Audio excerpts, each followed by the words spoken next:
ikaw, hindi ko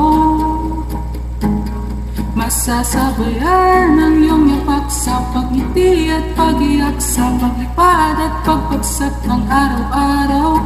Sa pagpikit na lang kita natititigil sa mata, sa panaginip na magpapaligaw.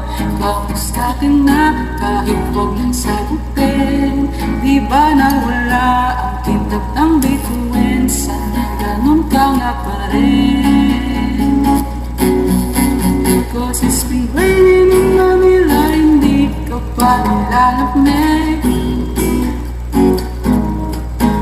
And it's been raining in Manila, hindi ka pa nilalamig.